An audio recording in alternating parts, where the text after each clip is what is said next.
Hello, Diaz നാച്ചുറൽസിൽ നിന്നാണ്. നമ്മളിന്ന് ഫ്രണ്ട്സൊക്കെ കൂടി ജസ്റ്റ് ഒരു ഗെറ്റ് ടുഗദറാണ് പ്ലാൻ ചെയ്തത്. കുറേ കാലമായി എല്ലാവരും കൂടി ചേർന്നിട്ട്. അതുകൊണ്ട് ഇവിടെ അടുത്തുള്ള ആശിഷ് ഭായ് എന്ന് പറയുന്ന ഒരു റെസ്റ്റോറൻറ്റിലേക്കാണ് പോയത്. അപ്പോൾ എല്ലാവരും ഓരോരുത്തരായിട്ട് വന്നപ്പോൾ നമ്മൾ കുറേ നേരം സംസാരിച്ചിട്ട് പിന്നെ ഫുഡൊക്കെ ഓർഡർ ചെയ്തു. ഇവിടുത്തെ ഫുഡ് നല്ല രസമുണ്ട്. ലൈക്ക് അതിനിടയ്ക്ക് എൻ്റെ ആനക്കുട്ടി എടുത്ത് വെച്ച് കളിക്കുകയാണ് അവരൊക്കെ കൂടി.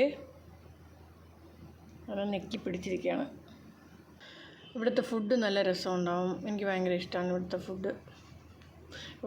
എവിടത്തെ ആയാലും എനിക്ക് ഫുഡെന്ന് പറഞ്ഞാൽ ഭയങ്കര ഇഷ്ടമുള്ള ഒരു സംഭവമാണ്. അപ്പോൾ ഫുഡൊക്കെ കഴിച്ചു. പിന്നെ ഇവിടെ മുട്ടായി എന്നൊരു സംഭവമുണ്ട്, പുതിയതായിട്ട് വെച്ചിട്ടുണ്ട്. അപ്പോൾ അതും കൂടി ടേസ്റ്റ് ചെയ്തു. അപ്പോൾ എല്ലാവരും കൂടി ഫുഡൊക്കെ കഴിച്ച് കുറേ നേരം സംസാരിച്ചു. പിന്നെ വെളിയിൽ വന്നിട്ട് കുറേ റീൽസും സെൽഫിയും ഒക്കെ എടുത്തിട്ട് ടാറ്റ ബൈ ബൈ പറഞ്ഞു. അത്രയേ ഉള്ളൂ. Thank you.